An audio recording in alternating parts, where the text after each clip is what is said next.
Magandang araw, Yusek Roque, at magandang tanghali sa lahat po ng mga Pilipino, lalong-lalo na yung mga homeliners na sumusunod po sa ating ECQ.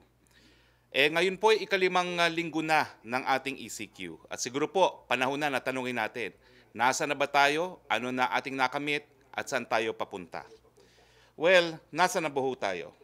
Unang-una, simulan po natin dito sa graph na ito. No? Itong graph pong ito ay nagpapakita na kung hindi po tayo nag-impose ng extension sa ECQ, mas marami pong kaso ng COVID-19 ang dapat nagkaroon ng ating bansa.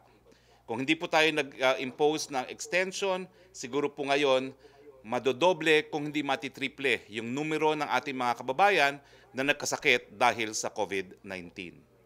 Ito po yung dahilan, bagamat mapait nga na i-extend itong ECQ, minabuti ng ating presidente na ipagpatuloy muna dahil makikita nyo sa graph na ito, talaga pong doble o triple ang dapat na nagkasakit kung hindi natin pinagpatuloy. Now, hindi ko po pa alam kung ano ang mangyayari sa mga susunod na araw, pero dito sa graph na ito, nakikita rin po natin na mayroong projection na kung ipagpapatuloy natin ang modified community quarantine, ay mas kaunti pa rin ang magkakaroon ng pagkakasakit sa atin, no, sa COVID-19. At ito nga po yung yellow na linya. Pero kung wala po tayong gagawin at kung hindi natin pinagpatuloy ang ECQ, napakadami pong mga mamamayan natin magkakasakit, napakadaming mamamatay, lalong-lalo na sa buwan ng Mayo at ng Hunyo. Pero ngayon po, matapos ang 5 linggo ng ating ECQ, makikita naman natin sa susunod na graph na bagamat madami pa rin ang mga kaso ng COVID sa Pilipinas, ang mga bagong kaso ng COVID ay bumaba, lalong-lalo na nung kasagsagan ng mga mahal na araw, at medyo tumaas po matapos ang ating mahal na araw. Mga kababayan, ibig po sabihin, at ang patunay nito ay yung mga traffic sa EDSA at sa iba pang lugar ng Pilipinas, gaya ng SLEX, hindi po dapat itigil ang ECQ. Kinakailangan po manatili tayo sa mga bahay natin dahil itong graph pong ito, at mukha atang may technical glitch lang at hindi nyo nakikita ang graph, no, ay nagpapakita na matapos po ang mahal na araw, dumami na naman ang mga kaso ng COVID-19 at hindi po yan nakapagtataka dahil nagtatraffic nga po sa SLEX, nagtatraffic doon sa bandang sa lugar ng mga palengke at nagtatraffic po dyan sa Divisoria at sa Blumentritt. Meron lang po tayong konting problema dahil hindi ata lumalabas ang ating mga graph. So sana po ay ma-address ng ating technical itong problemang ito. Pero ganun pa man, ang mabuting balita naman po ay habang dumadami naman ang kaso ng mga COVID, dumadami rin yung mga numero na nakaka-recover o gumagaling sa sakit ng COVID. Tignan mo po na natin kung maaayos natin ang ating technical glitch dahil para tuluyang maintindihan ng ating taong bayan kung ano na ang mga nangyayari ngayon sa atin. No? Anyway, siguro po balikan natin ang ating mga graphs. No? Pero ano naman po ang ginawa ng ating gobyerno? No? Dahil alam naman po natin na dahil ang ECQ ang tanging pamamaraan para tayo po ay mapabagal yung pagkalat ng sakit, napakasakit din po niyan sa ating mga kababayan dahil wala nga po tayong mga hanap buhay. So babalik po ako sa kauna-unahang graph. Ito po yung graph na minention ko. Yung pulang linya po ay nagpapakita na hindi po maling graph yung nagpapakita natin. No? Yan, tama na yan. No? Yung pula po ay nagpapakita na kung hindi po tayo nag-extend ng ating ECQ, napakadami po sanang kaso ng COVID ang nagkaroon tayo sa ating bayan. Pero dahil nagkaroon po tayo ng continuation, makikita po natin na ito po, no, yung pinakamababang linya, yan po ang ating inaasahan, no? Yung malaking pagbawas sa kaso ng COVID dahil nga po pinagpatuloy natin ang ECQ. Itong susunod naman pong graph ay nagpapakita na ng mga bagong mga kumpirmadong kaso ng COVID-19. Nakikita po natin na tumaas, bumaba at pataas pa rin po ang COVID. Nakakalungkot po na bagamat tayo po ay nag-extend ng ECQ, ay hindi pa rin natin nafa-flatten ang curve. Kaya nga po paulit-ulit nating sinasabi, kinakailangan lahat tayo maging homeliners, wala na pong ibang pamamaraan para mapabagal ang pagkalat ng sakit na ito kung hindi po sa pamamagitan ng ECQ at ng social distancing. Okay, ang susunod naman po nating graph ay nagpapakita nung tala ng mga bagong mga namatay dahil sa COVID-19. At nakikita po natin na bagamat meron pong pagbaba sa punto ng matapos ng mahal na araw hanggang ngayon, ay hindi pa rin po tuluyan yan na bumaba. Importante po ngayon na lalo pa nating paintingin ang ating ECQ sa darating na linggo. Now, siyempre, ang sabi ko nga po kanina, yung mabuting balita, na napakadami naman po ngayong mga nagre-recover sa sakit na ito. Ibig sabihin, tamaan man tayo, may pag-asa po na tayo gagaling, pero mas mabuti po na iwasan na nating tayo magkasakit, manatili po sa ating mga kanya-kanyang mga tahanan. Now, ano naman po ang ginawa na ng gobyerno, no? Well, alam niyo naman po, unang-una, doon sa ating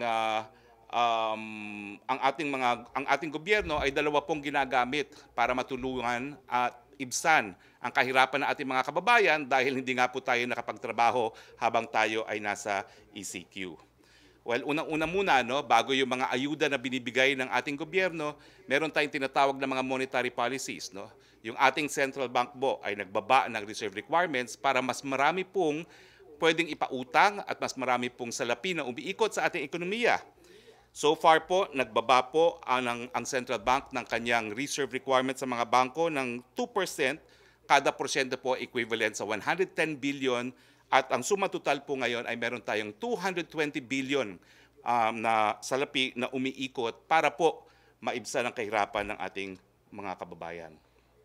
Bukod pa po dito, ginagamit din po natin yung national budget, yung mga serbisyo at mga biyaya, tulong na nanggagaling sa gobyerno. Nandiyan na po yung mga food packs na na-deliver ng ating DSWD, 401,301. Nandyan po yung 65 billion na na-distribute na natin, na galing po yan sa SAP na naisabatas po ng Bayanihan Act. Nariyan din po ang ating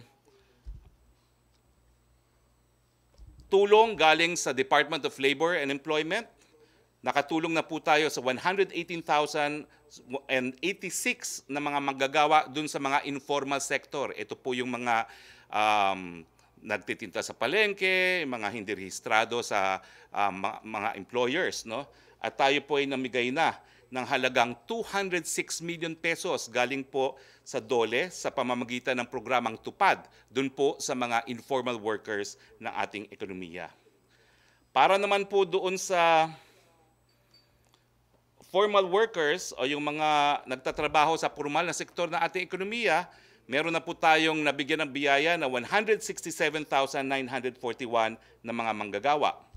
At nakabigay na po tayo sa pamamagitan ng COVID-19 Adjustment Measures Program or CAMP ng 840 million pesos dito sa mga manggagawa sa formal na sektor. Lahat po ito ay dahil naiintindihan natin na kung hindi magtatrabaho ang mga manggagawa, walang kakainin ang kanilang mga pamilya. So sinasagot na po ng gobyerno, no, galing po sa national budget ang mga pangangailangan ng pinakamahihirap na ating mga kababayan. Pero bukod po dyan, hindi lang po yung mga pinakamahihirap ang ating binibigyan ng biyaya. No?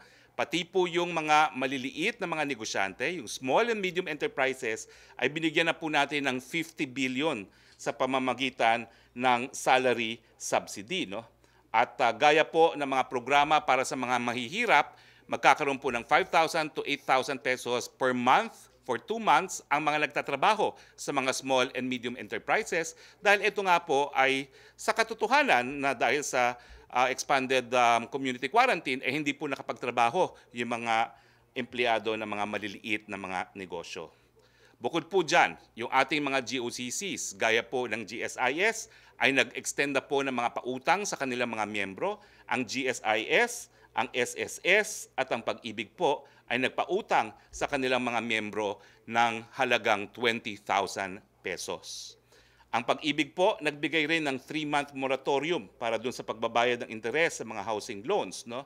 At sa transport sectors naman, ang DOTR po ay nambigay na ng tulong pinansyal 5,000 to 8,000 pesos din kada buwan sa 15,854 na mga tsuper ng jeepney, bus at mga motorsiklo.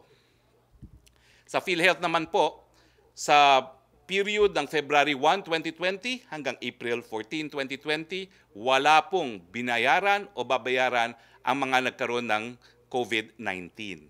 Simula po ng April 15, meron pong tinatawag na case rate o package rate na babayaran ang PhilHealth at ito naman po ay hanggang 700,000 pesos para sa severe kaso ng mga pneumonias.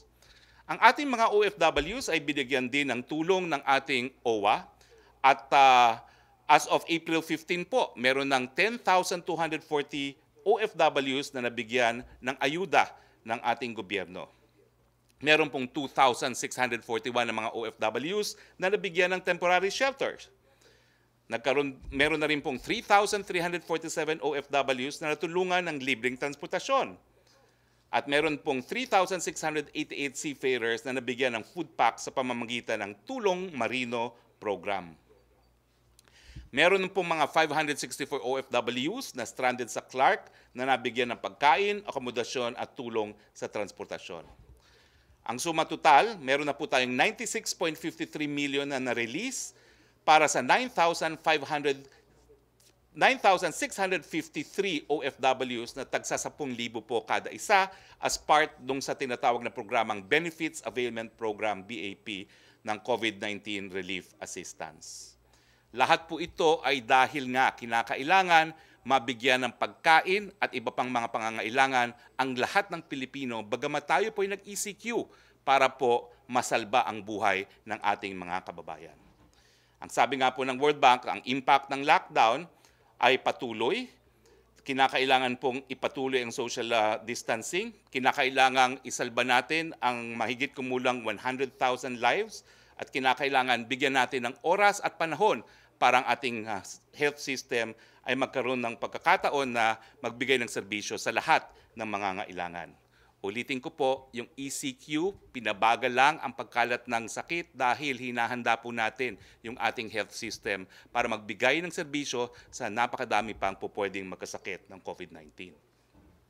But, ang mensahe po ng Presidente, gagamitin po natin ang pondo ng taong bayan kung kinakailangan. Sabi nga po ni Presidente nung Tuesday, kung kinakailangan, ititigil niya ang lahat ng infrastructure projects kung kinakailangan gastusin ng pondo ng bayan para magkaroon ng pagkain at iba pang mga pangangailangan ang ating mga kababayan.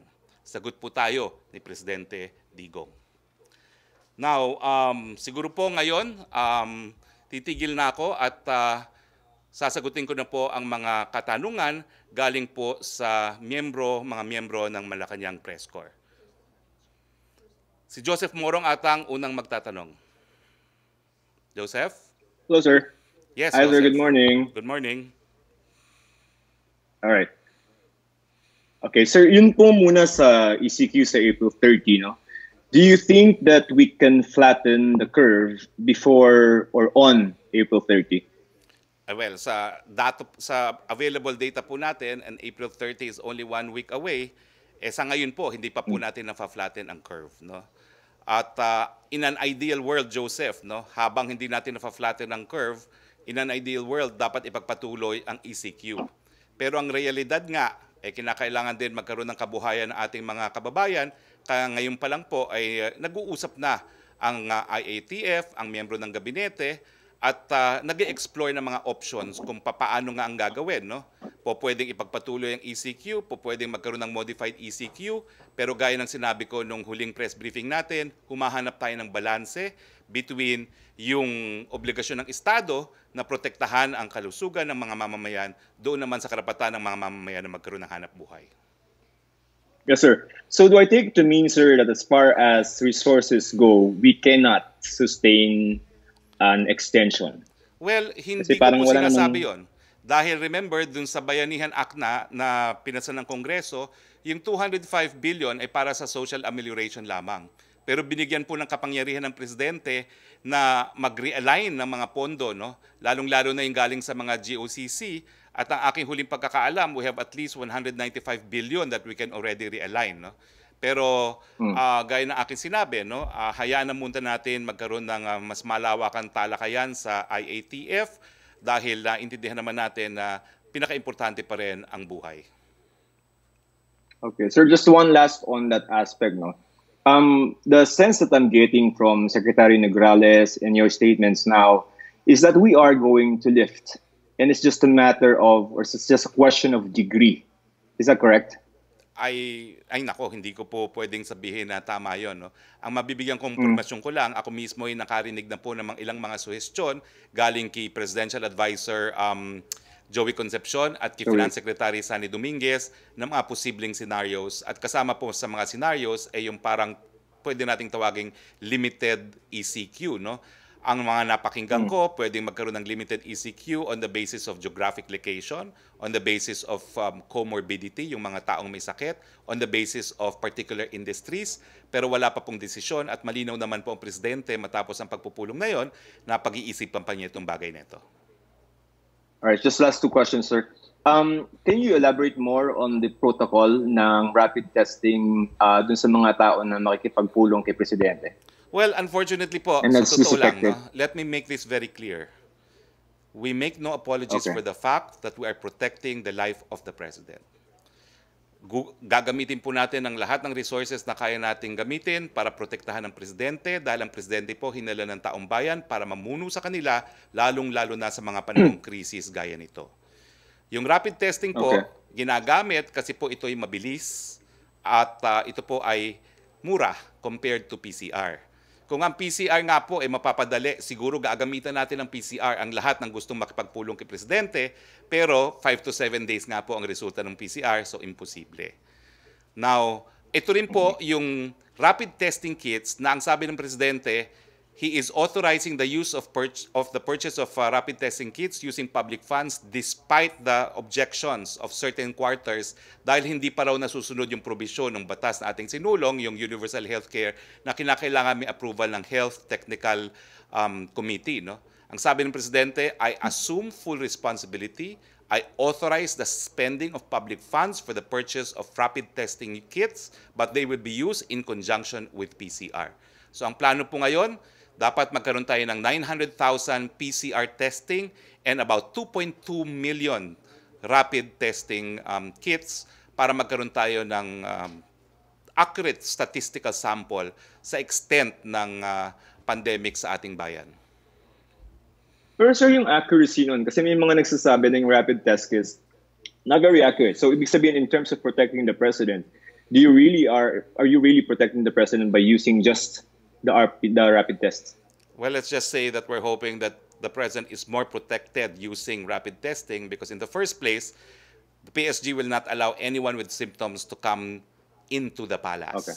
So please understand that the rapid testing is additional safeguard, but the primary safeguard is no one who suffers from any symptoms and no one who has had any contacts with anyone with COVID-19 will be allowed into the palace. Kung papasok po ngayon sa palasyo, ako mismo, every time magpupunta rito for press briefing, meron po akong form na pinipirmahan. At ang tanong doon ay, nagkaroon na ba ako ng COVID? Kung ako po ay nag-testing sa COVID? Kung ako po ay bumisita sa kahit anong hospital? Kung ako ay bumisita sa kahit sinong may COVID? At syempre po, kapag ang sagot mo yes dyan, hindi ka papapasukin ng palasyo. So, kapag ang sagot mo ay no at wala kang simptomas at wala kang exposure sa tao na nagkaroon ng COVID-19, bibigyan ka pa rin ng rapid testing bilang additional safeguard to protect the health of the President.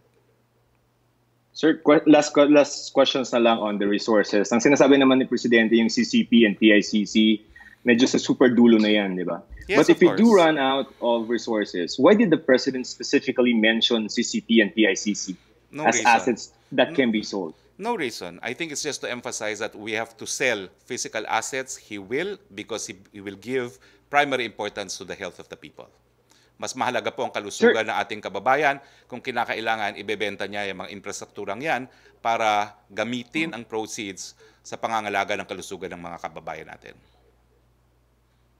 Alright, sir. Sir, before the COVID issue, I understand and I know, no, na may talks at least sa dalawang auction houses to auction yung Marcos jewelries. Is the government open to selling the Marcos jewelries just in case we need the money? I think even before the COVID-19 pandemic, that's already an option being pursued by government. Okay. Thank you for your time, sir. Thank you, Joseph. Next question. Rocky?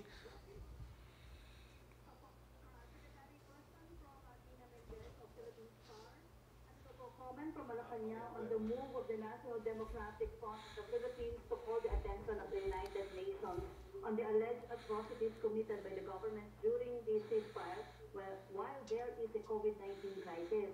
Nagsubmit daw po ng letter ang NDFP sa UN Secretary General Antonio Guterres claiming that the armed forces and the PMP committed offensive military operations from March 16, 2020 to April 15, 2020 in 196 villages of 96 towns in gross violation of their own unilateral ceasefire declaration. Well, hindi po namin makokontrol kung anong gagawin ng NDF. Gawin po nila ang lahat ng gusto nilang gawin. However, as a lawyer, as a professor of international law, I can assure you, hindi po yan papansinin ng UN Secretary General. Bakit po? Alam niyo po, may mga batas na umiiral kapag meron pong labanan. Dalawa po yan, pang international armed conflict, pang non-international armed conflict, Geneva Conventions, and additional protocols.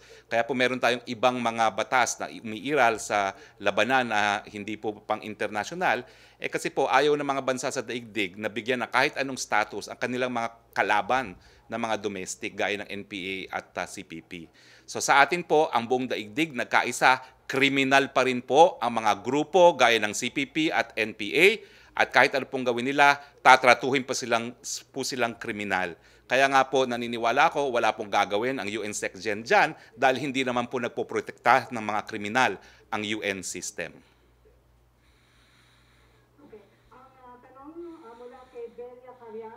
Ng bandera, reaction daw po ng palasyo sa desisyon ni US President Donald Trump to stop yung funding sa World Health Organization.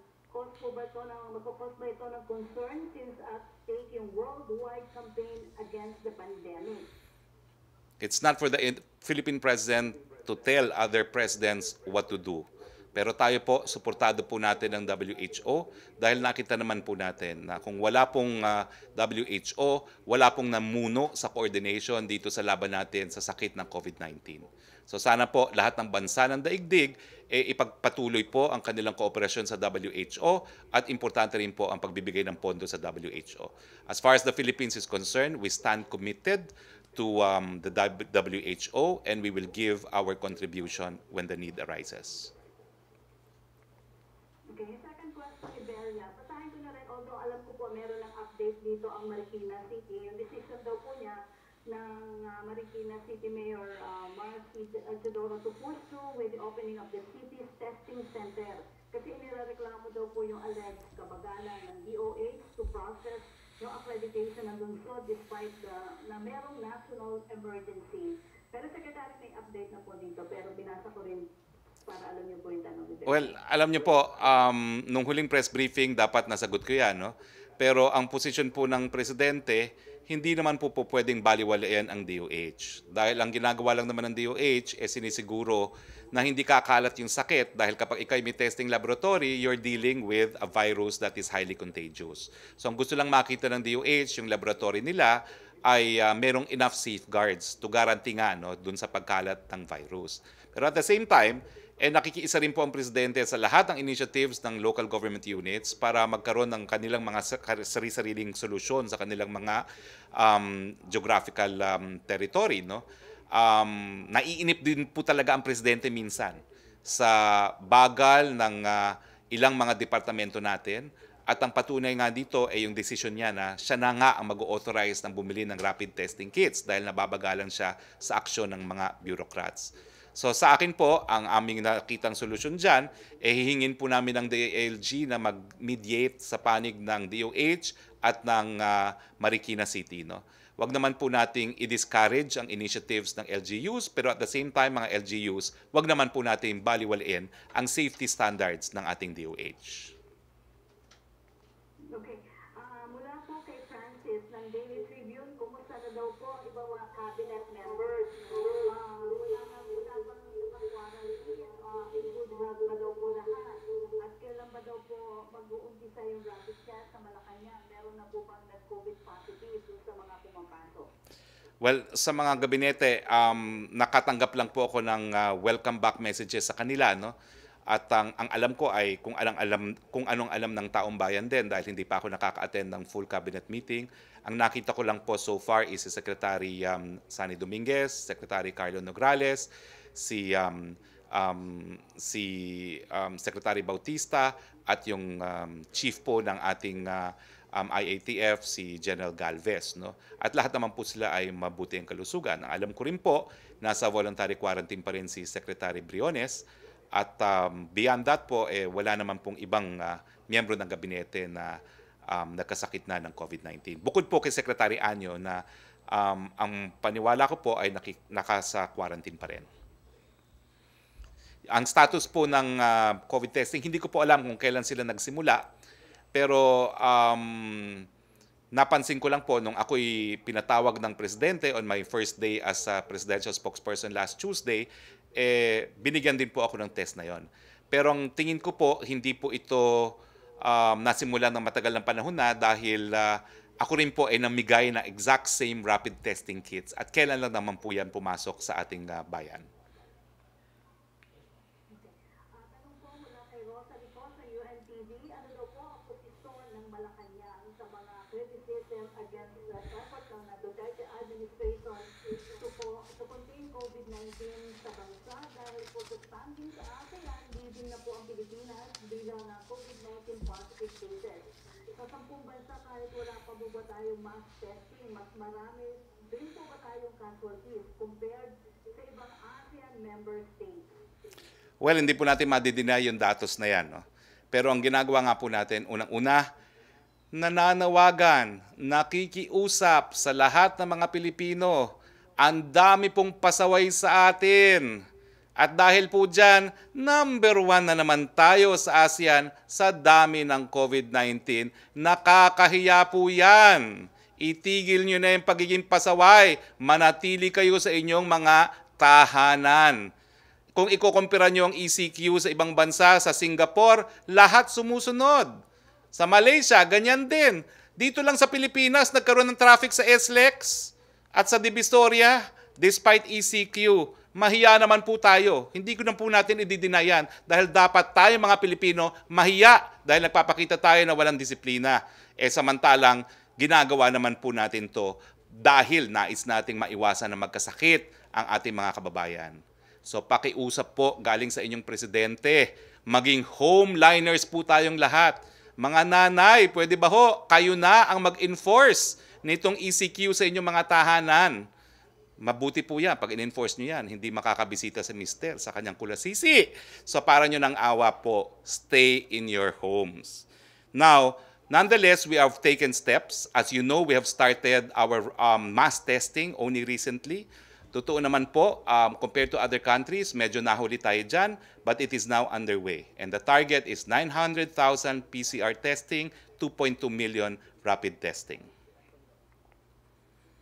Ang second question po ni Rosalie, may mga suggestion daw po ng total lockdown within 2 weeks to totally contain daw po ang spread ng COVID-19, as in pati raw po ba daw mga tindahan, isasara para po maiwasan lumabas ang mga tao? Ano po ang posisyon ng palaso dito? Isa po ba ito sa mga kinukonsider ng Pangulo dahil sa tilang complacency ng marami? Well, Kung oo, at bakit din po? nung huling press briefing ko po, pinaanunsyo sa akin no, na fake news po yung kumakalat na balita na magkakaroon ng total lockdown. Pero hindi po fake news na kinukonsidera ang total lockdown, lalong-lalo na kung magpapatuloy yung mga pasaway sa ating kalsada. So wag na po nating pahabain pa itong ECQ. Tumupad na po tayo sa ating obligasyon at kaunting panahon na lang po naman ang natitira dito sa ating ECQ. 1 linggo, konting tulong na lang po ito. Pagtiyagaan na po natin. Pero pag hindi po natin napaflatten ang curve, hindi natin nabawasan ang mga kaso ng COVID, syempre po, isa yan sa opsyon na ikokonsidera. Pero ulitin ko po, wala pa pong desisyon na mag-total lockdown. Yan po ang fake news. Pero ang totoong balita po, ikukonsidera po yan pag hindi talaga bumaba ang kaso ng COVID-19 sa ating bayan. From Ruth Tita Carlos ng Philippine News Agency, can you expound on President Duterte's stand that the distribution of emergency subsidies could have been easier had the national ID been implemented and unopposed by leftists? Totoo naman po yan, no? Dahil yung national ID system would have avoided, naiwasan sana yung delay na nanggaling doon sa pagve-verify ng mga pangalan na sinubmit ng mga local government units sa DSWD. Ulitin ko po, no? Yung 4Ps, kabahagi lang po yan ng mga nabibigyan ng SAP. Mas marami pa pong mga pangalan ang binigay ng mga LGUs at syempre naman po kinakailangan ma-verify yan. Yung proseso ng pagve-verify, may mga ilang areas na kontrolado ng NPA, hindi pinapapasok yung mga taong gobyerno, paano naman natin ma-verify yung mga pangalan, no, ng mga nakatira doon sa areas kung saan nandun yung mga NPA. No? So yan po yung dahilan na nakikiusap kami, mga NPA, lahat ng oposisyon, lahat ng kalaban ng gobyerno, isang tabi nyo muna po ang politika. Ngayong meron tayong krisis na umiiral sa ating bayan. Matapos pong krisis nito, bakbakan uli kung gusto ninyo. Pero sa ngayon po, hayaan muna natin na makarating ang tulong ng gobyerno sa lahat ng nangangailangan ng tulong. Okay, sabi ni, tanong ni Heidi Sampan ng DZAS FEBC, according daw po sa DOLE, kulang na ang pondo nila para sa cash assistance for workers. Kaya tigil muna sila sa pagtanggap po ng aplikasyon. Nasa 1 milyong workers pa daw ang hindi nabibigyan. Ano po ang plano ng pamahalaan? May mapaghuhugutan po ba ng budget para dito? Gaya ng sinabi ko po, hindi lang naman po 205 billion ang binigay ng Kongreso. May kapangyarihan po mag-realign ng budget na magagaling sa iba't ibang mga proyekto, no? Lalong-lalo na galing sa GOCCs. At tinitingnan po ngayon kung magkaano yan. Hindi naman po yan bababa sa 195 billion. So sa tingin ko po, sapat pa rin ang ating pondo para mabigyan ng tulong ang ating mga kababayan. Sa panandalian siguro po, yung pondo ng DOLE para sa programang yan ay naubos. Pero pag tayo po ay nag-realign, yan po ay ire-replenish. Mula kay Aileen Taniting ng Abante, may batas ba na nagpaparusa sa mga netizen at ilang artista sa ginagawang pagmumura umano sa social media kay Pangulong Duterte dahil sa ngit-ngit nila sa pinatutupad na lockdown at panghihimok na patalsikin ito? Alam niyo po si Presidente, naninindigan po yan para sa karapatan ng malayang pananalita. Pero pati naman po sa larangan ng human rights law at international law, hindi po absolute ang freedom of expression. Meron pong hangganan yan. At nakasaad po sa International Covenant on Civil and Political Rights, no, na a state can derogate, among others, dito po sa freedom of expression kapag meron pong national emergency. Alam po natin na ang COVID ay hindi lang national emergency, it is an international emergency. So pwede po tayong magkaroon ng derogation, pwede pong limitahan ang freedom of expression. At yan nga po ang ginawa natin sa Bayanihan Act. At babasahin ko po ang artikulo ng Bayanihan Act. This is Section 6, letter F. Individuals or groups creating, perpetrating, or spreading false information regarding the COVID-19 crisis on social media and other platforms, such information having no valid or beneficial effect on the population and are clearly geared to promote chaos, panic, anarchy, fear, or confusion, and those participating in cyber incidents that make use or take advantage of the current crisis situation to prey on the public through scams, phishing, fraudulent emails, or other similar acts. So, Mystica, may batas po na po pwedeng gamitin para parusahan ka. Okay, sa Skype ata may tanong si Trish.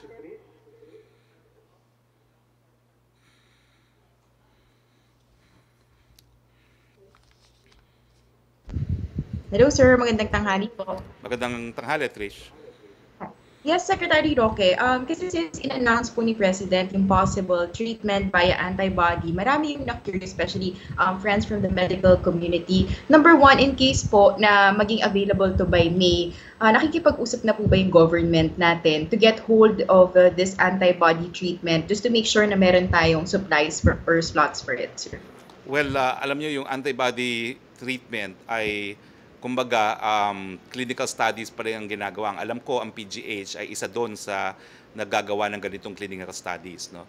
So hindi pa po napapatunayan na yan ay talagang gamot para sa COVID-19, pero sinusuportahan po natin ang lahat ng inisyatibo para magkaroon nga ng gamot, no, o kaya vaccine laban sa COVID-19. At isa po yan na sinusuportahan natin at pinagdarasal na sana nga po ay maging successful.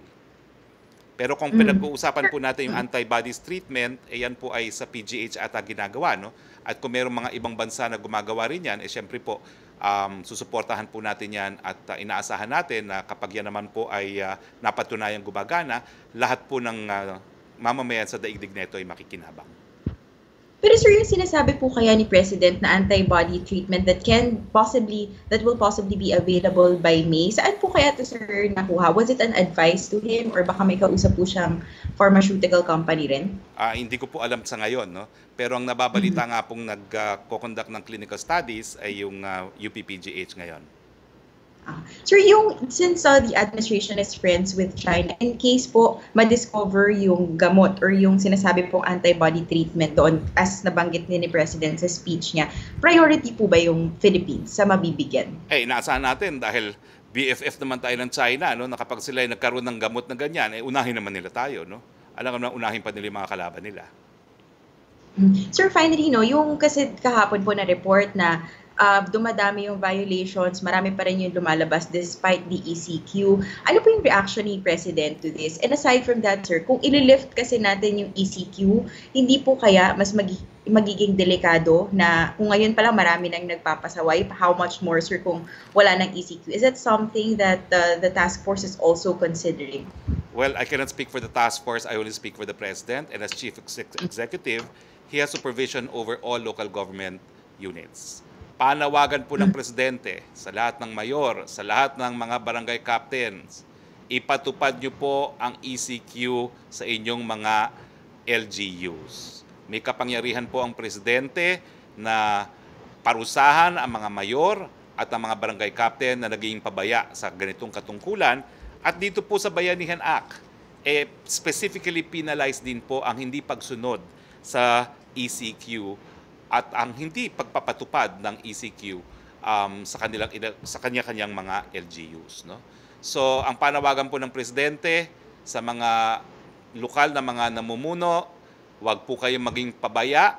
Baka gamitin pa ng Presidente ang kanyang kapangyarihan na parusahan kayo pag kayo naging pabaya. At ang patunay kung kayo'y pabaya ay yung dami ng tao na lalaboy-laboy sa ating mga kalsada. At sa taong bayan, alam niyo po, naintindihan namin, napakahirap itong ECQ. Atat na kayong makaalis sa bahay, lalong-lalo na yung mga umais ka po kay misis. Pero ang katunayan po, kapag hindi po tayo nanatili sa ating mga kanya-kanyang tahanan, hindi po natin mapapababa ang mga cases ng COVID-19, lalo pang mapapahaba yan. So ang aking pakiusap at ang pakiusap ng Presidente, kung ayaw nyo pang tuluyang mapahaba itong ECQ neto, itong darating na linggo, manatili sa kanya-kanyang mga tahanan. Sir, at this point, meron na po bang kumbaga list or mga reklamong natatanggap si Presidente about mga officials na posibleng makasuhan or maparusahan because of ECQ violations? Well, all I can say is part of the responsibilities of my office is to prepare a presidential news brief. And yung balita po na napakadami at nagkaroon ng traffic sa SLEX at saka dun sa isang merkado sa Blumentritt, sa Divisoria at dun sa isang sa Balintawak Market, nakarating po yan kay Presidente. Thank you, sir. Rocky? Secretary, meron tayong huling tanong mula kay Joyce Balanco ng DCMM. Reaction daw po ninyo sa suggestion ni Senator Amy Marcos na huwag na muna tayo magbayad ng foreign debt. hindi po yan opsyon na kinukonsidera ng ating pamahalaan sa ngayon dahil mas malaki po ang magiging repercussion yan. Meron po kasi tayong tinatawag na cross-default provisions sa ating mga pagkakautang. Pag tayo nag-default sa isang pagkakautang natin, magde-default po tayo sa lahat ng pagkakautang natin and mas madugo po ang mangyayari dyan kung lahat po ng ating pinagkakautangan ay sisingilin tayo sabay-sabay. So sa ngayon naman po, sapat naman po ang pondo ng gobyerno. At kung hindi po sapat yan, magbebenta muna ng ari-arian ng gobyerno bago po tayo mag-default sa ating mga obligasyon. Opo, last question na mula kay Rosa Licos ng UNTV. Pinagre-resign daw po ng ilang senador si Health Secretary Francisco Duque dahil daw po sa failure of leadership, negligence, inefficiency. Ano po ang posisyon ng palasyo dito? Wala pa po kaming posisyon, wala po kaming kinalaman kung talagang merong ganyang inisyatibo na pag-resignin ang ating kalihim ng Secretary of Health. And gaya ng paulit-ulit ko nang nasasabi sa mga nakalipas na panahon, every cabinet member serves at the pleasure of the President, and habang hindi sila tinatanggal, the President continues to have full trust and confidence in them.